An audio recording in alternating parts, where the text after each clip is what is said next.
Hello everyone, welcome to KV teachers guild. So बच्चों, अभी हम डिस्कस करेंगे क्लास 9 साइंस का एक क्वेश्चन पेपर। ये करंट सेशन PT3 का सैम्पल पेपर है केंद्रीय विद्यालय के बच्चों के लिए। और जो 4 चैप्टर्स इस पेपर में कवर हुए हैं वो है gravitation, work and energy, sound and improvement in food resources. Okay, so first is section A. Section A में 10 मल्टीपल चॉइस क्वेश्चंस हैं। If the displacement is perpendicular to the force, अगर displacement और force perpendicular है, then the work done is said to be. तो work done कितना होगा? Now work done equals to force into displacement into cos theta, जहां पर theta angle होता है बिटवीन फोर्स एंड डिस्प्लेसमेंट। क्योंकि दोनों परपेंडिकुलर है तो थीटा होगा 90 डिग्री इंटू कॉस 90। कॉस 90 होता है 0 equal into 0 equals to 0। So work done is 0। Next is the earth's atmosphere is held by the, किसने अर्थ के एटमॉस्फेयर को होल्ड करके रखा है? ग्रेविटी ने, और ये उसको ड्रिफ्ट नहीं होने देती है स्पेस में। Next is which one of the following species of honey bee is an Italian species, इनमें से कौन सी एक इटालियन स्पीशीज है हनी बी की? D option Apis mellifera is correct. Next is objects in motion possess energy and can do work, जो objects motion में होते हैं, मूव कर रहे होते हैं, उनमें एनर्जी होती है जो काम कर सकती है। दिस एनर्जी इज कॉल्ड, इसको हम बोलते हैं kinetic energy. Sound travels through which medium, इनमें से किस मीडियम में साउंड ट्रैवल करती है? सॉलिड में भी, लिक्विड में, गैस में, all of the above. D option is correct. What is the value of acceleration due to gravity on the surface of the earth? G की क्या वैल्यू होती है अर्थ पर? 9.8 मीटर पर second square.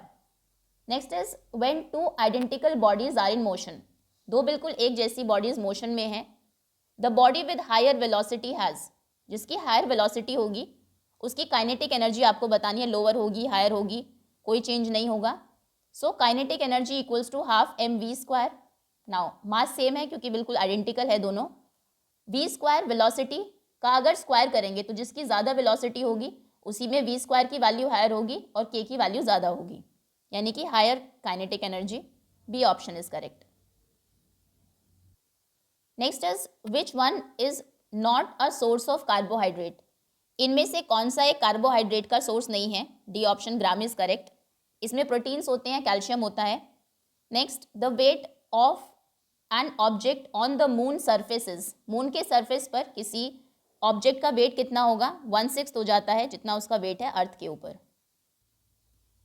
Next is when the vibrating object moves backward, जब कोई vibrating object backward move करता है तो एक रीजन क्रिएट करता है लो प्रेशर का, इसको क्या बोलते हैं? इसको बोलते हैं रेरिफैक्शन।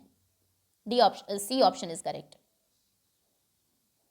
Now next is section B.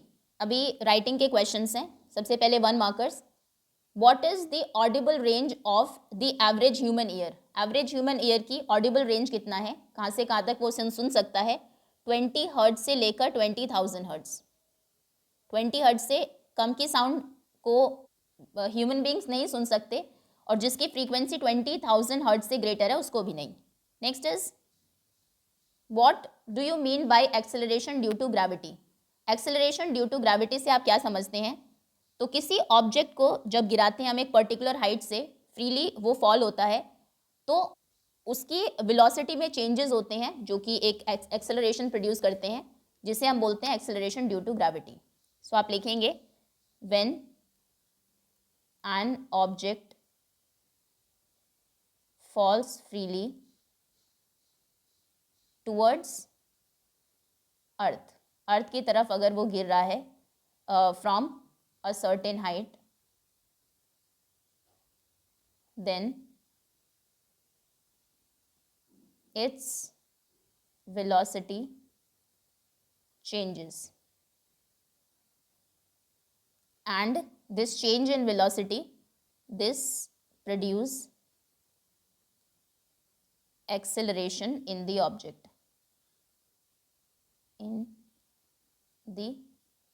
object, which is known as acceleration due to gravity, जिसको डिनोट करते हैं हम g से। और जिसकी वैल्यू होती है 9.8 मीटर पर second square. Okay, next is a mass of 10 kg is at a point A on a table. एक 10 kg मास का ऑब्जेक्ट था टेबल के ऊपर ए पॉइंट पर। It is move to a point B, उसको बी पॉइंट तक ले जाया गया if the line joining A and B is horizontal.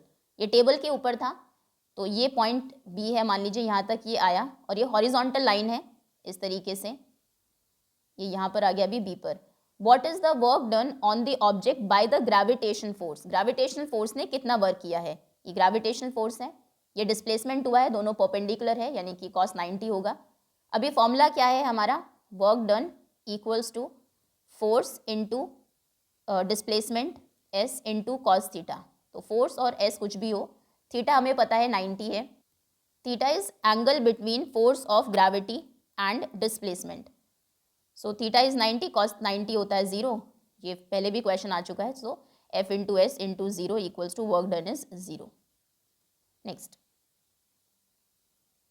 Is what is reverberation, reverberation क्या है and how can it be reduced, आप उसको कैसे रिड्यूस कर सकते हैं। रिवर्बरेशन किसी बड़े से एनक्लोज्ड स्पेस में, किसी हॉल में एक ही आवाज़ जब आपको बार बार सुनाई देती है, यानी कि मल्टीपल रिफ्लेक्शंस जब होता है साउंड का, उसको बोलते हैं रिवर्बरेशन। और इसको कैसे रिड्यूस कर सकते हैं कि जो स्पेस है, जैसे जो हॉल है, उसकी वॉल पर कुछ साउंड अब्जॉर्बिंग मटेरियल हमको लगाने होंगे, जैसे कि लूज वुलन्स लगा सकते हैं, फाइबर्स या फिर curtains. So reverberation is multiple reflections of sound in a big enclosed space, and it can be reduced with by covering ceiling and walls of space with sound absorbing materials.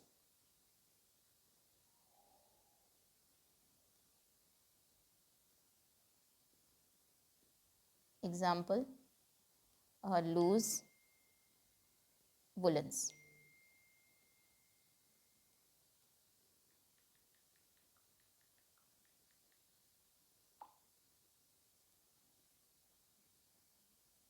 Okay. Next is what are the advantages of intercropping and crop rotation. Intercropping में क्या होता है, एक ही field में आपने दो या उससे ज़्यादा क्रॉप्स को उगा दिया है, एक रो में कोई एक क्रॉप है, दूसरे में कोई दूसरी क्रॉप है, इस तरीके से। सो इनके क्या एडवांटेजेस है, क्या फ़ायदे हैं। सबसे पहले तो कोई एक डिजीज़ पूरे फील्ड में नहीं फैलेगी। अगर एक कोई बीमारी इस वाली फसल में लगती है तो नेक्स्ट रो क्योंकि उस क्रॉप की है ही नहीं, तो ये प्रिवेंट करती है पेस्ट्स को और डिजीज़ को स्प्रेड होने से। So prevent pests and diseases to spread throughout the field, पूरे फील्ड में वो नहीं फैलती है। एंड सॉइल की फर्टिलिटी इंक्रीज करती है, वैसे एक एक ही पॉइंट लिखना होगा।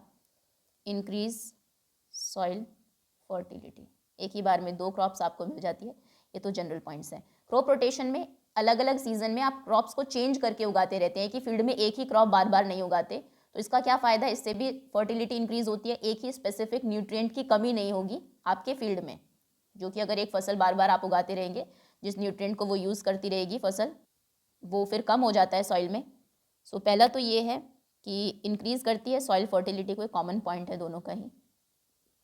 फर्टिलिटी सॉइल डिप्लीशन को कम करती है, प्रिवेंट सॉइल डिप्लीशन, क्वालिटी उसकी डिप्लीट नहीं होती, ओएन, एंड रिड्यूस करती है सॉइल इरोजन को। Okay, next is what is the importance of universal law of gravitation. Universal law of gravitation की क्या इंपॉर्टेंस है। सो बहुत सारे फिनोमिना को ये एक्सप्लेन करता है, जैसे कि सन के चारों तरफ प्लैनेट्स कैसे मूव कर रहे हैं, या फिर अर्थ के चारों तरफ मूव की मोशन कैसे है, और हमारे जो आर्टिफिशियल सैटेलाइट्स हैं वो अर्थ के ऑर्बिट में कैसे मूव करते हैं, रेनफॉल कैसे होती है, स्नोफॉल कैसे होती है, वाटर कैसे फ्लो करता है, जो वाटर साइकिल है रिवर्स से अर्थ में, सीज में, ओशंस में, वहाँ से फिर से अर्थ के ऊपर, फिर से रिवर्स में, इस तरीके से वाटर साइकिल को। देन टाइडल वेव्स कैसे ओरिजिनेट होती है, हम अर्थ के ऊपर किस तरीके से अर्थ ने जो एटमॉस्फेयर है उसको होल्ड करके रखा हुआ है, कैसे वो हमें ग्राउंड के ऊपर रखती है और कैसे हम अपना वेट फील कर पाते हैं, बहुत सारे ऐसे फिनोमेना। तो कुछ आप लिख देंगे। So it explains number 1 motion of planets around the sun. Number 2 motion of moon around the earth. Motion of artificial satellites around the earth, plus some phenomena like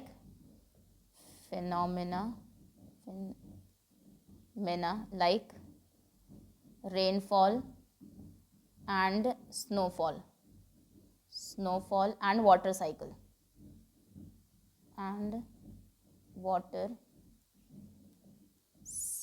plus how, number 5, tidal waves originate, okay, etc.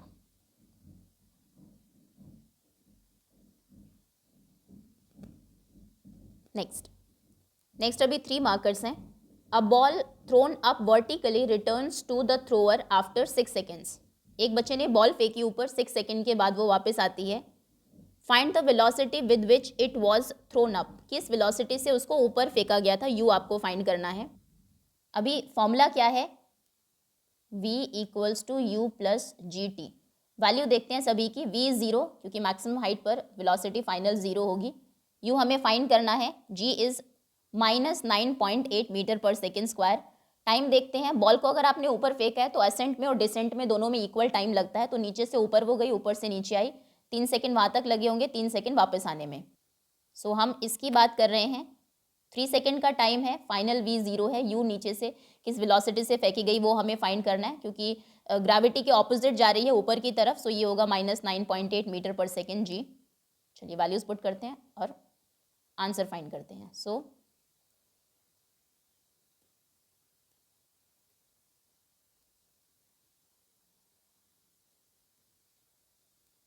v is equals to u plus gt. v is 0 at, since velocity of ball at maximum height. Time t is 3 second to attain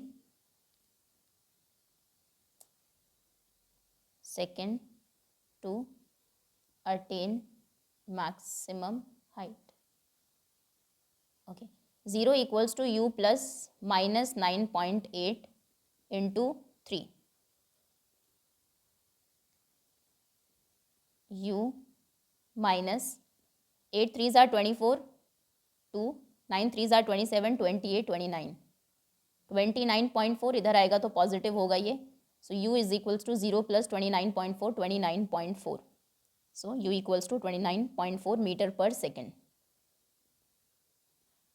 इस velocity से उसको ऊपर फेंका गया था। Next is the maximum height it reaches. Maximum height कितनी वो reach करेगी। So s maximum height equals to u t plus half a t square.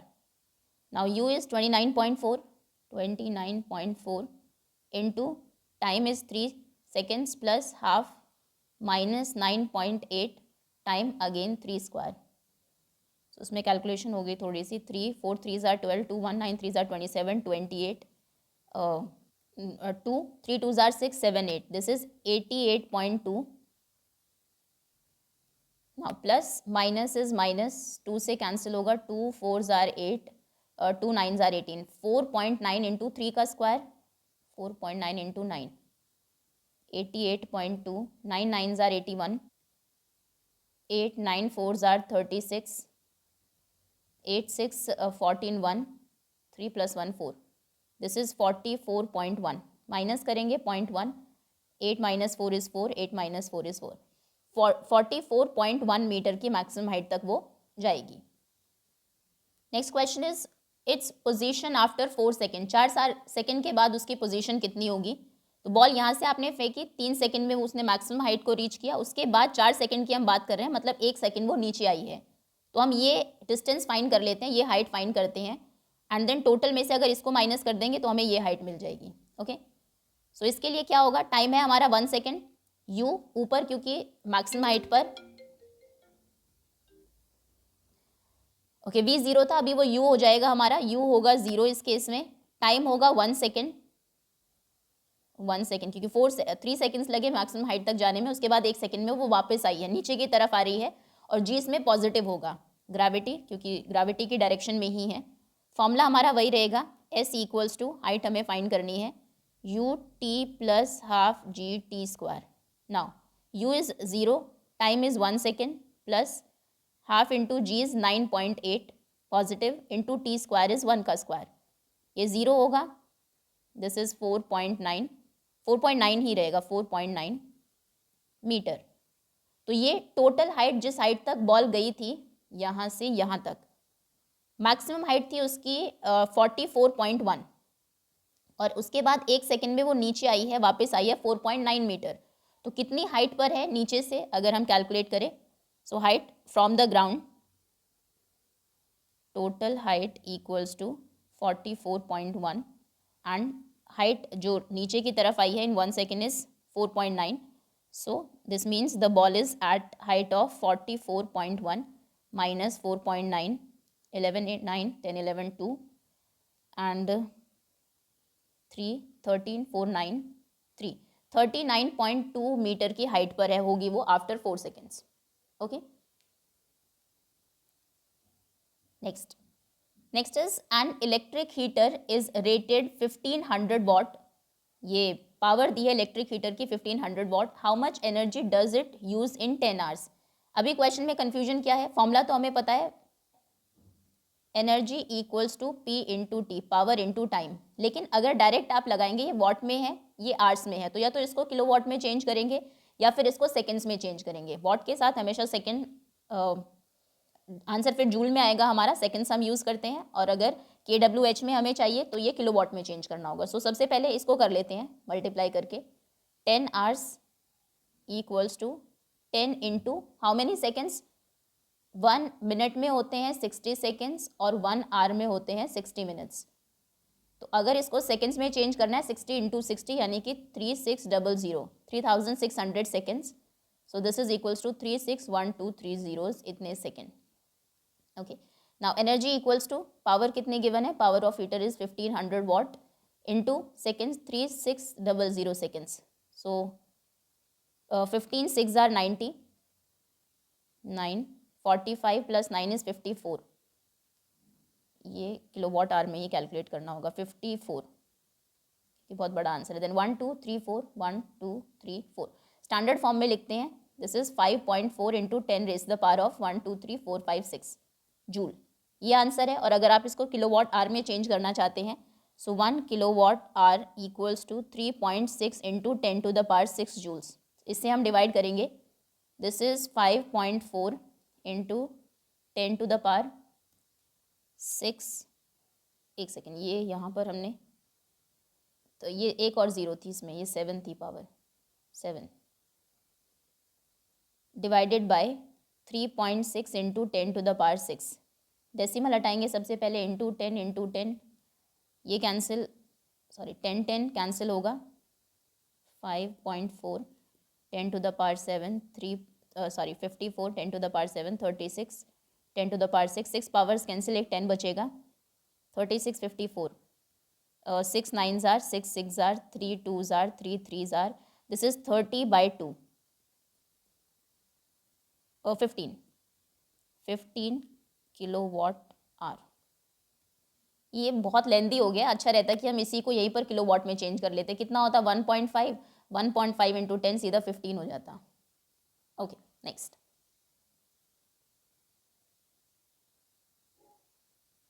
a solar device on a submarine sends out a signal and receives an echo 5 seconds later, एक सोनार device है submarine के ऊपर जो कि एक signal send करता है और उसको वो सिग्नल वापस मिलता है 5 सेकेंड्स के बाद।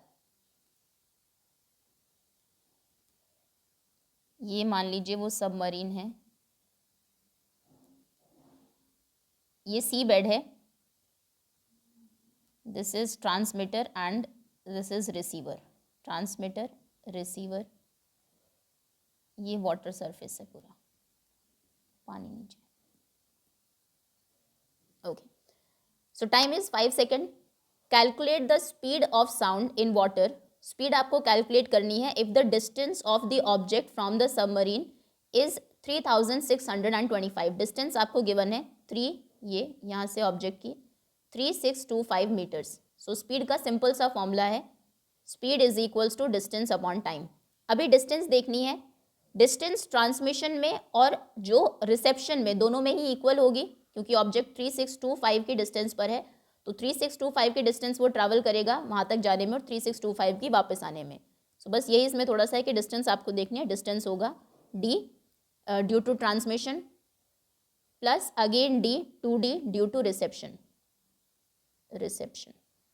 सो 2d हो जाएगा ये 2 इंटू डी, दिस इज 3625 25 2 जार 50, 36 2 जार 72, 7250 मीटर की डिस्टेंस होगी।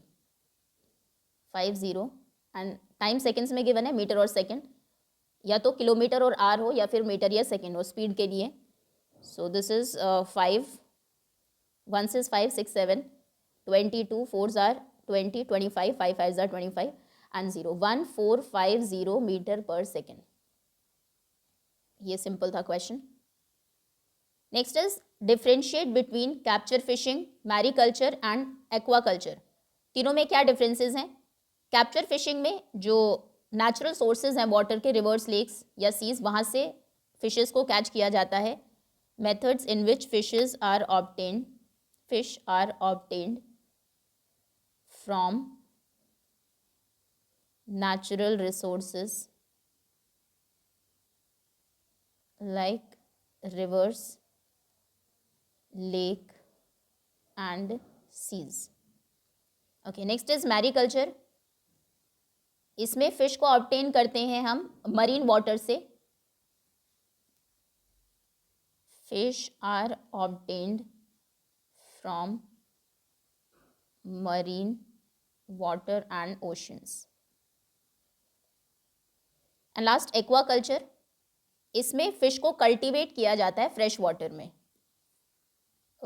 उनको एक तरीके से प्रॉपर पाला जाता है। सो प्रोडक्शन ऑफ या फिर cultivation of fish in fresh water, fish या फिर दूसरे जो एक्वेटिक एनिमल्स हैं उनको। ओके, चलिए नाउ नेक्स्ट क्वेश्चन है केस स्टडी का। ये 3 मार्क का क्वेश्चन है, 3 क्वेश्चंस होंगे इसके बाद।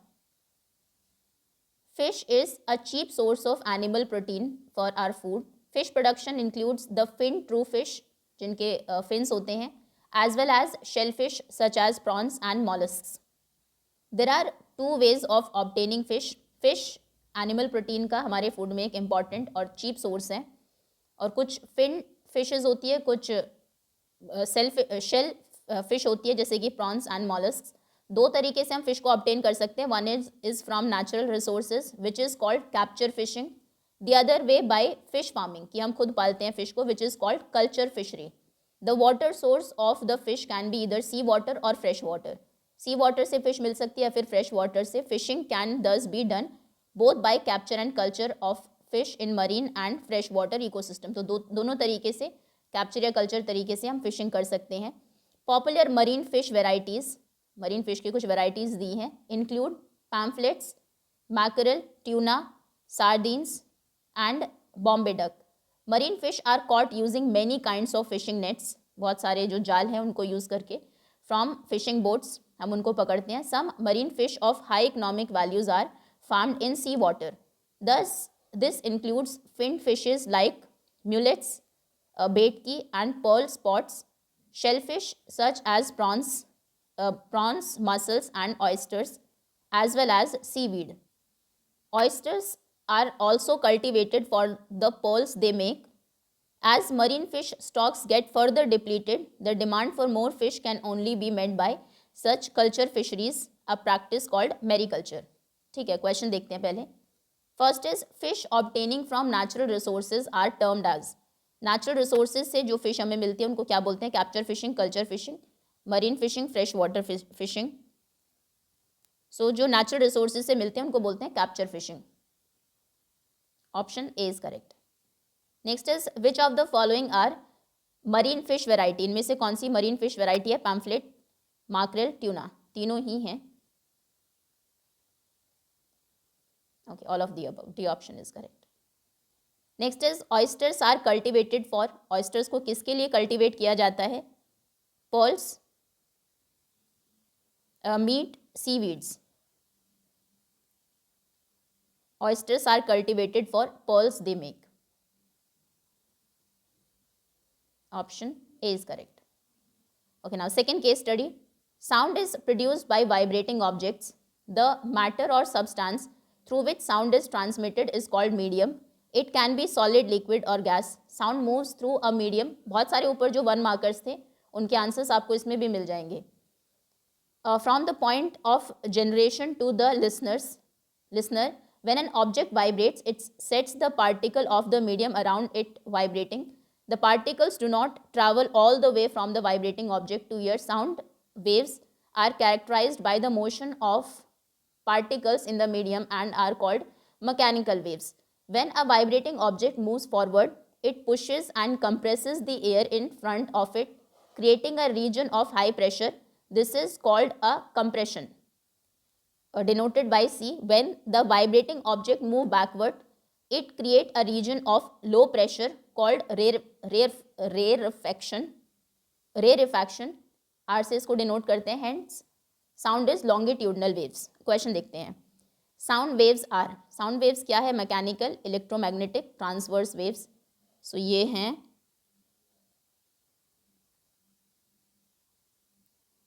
Mechanical waves. A option is correct. Compression is region of, compression is region of high pressure. What is sound and how it is produced? Sound क्या है और ये कैसे प्रोड्यूस की जाती है, कैसे प्रोड्यूस होती है? सो ये प्रोड्यूस होती है वाइब्रेटिंग ऑब्जेक्ट से एंड मीडियम। और साउंड एक तरीके से वाइब्रेशंस हैं। Sound is vibrations that travels through a medium. अभी वो मीडियम सॉलिड, लिक्विड, गैसेस कुछ भी हो सकता है, अ मीडियम। और जो ऑडिबल होती है हमें मीडियम, ऑडिबल मैकेनिकल वेव्स हैं ये भी आप लिख सकते हैं। Sound is Audible mechanical waves. And produce कैसे होती है? It is produced from a vibrating body. Okay, so that's all students. इसी के साथ क्वेश्चन पेपर ओवर होता है। Okay, thank you so much for watching.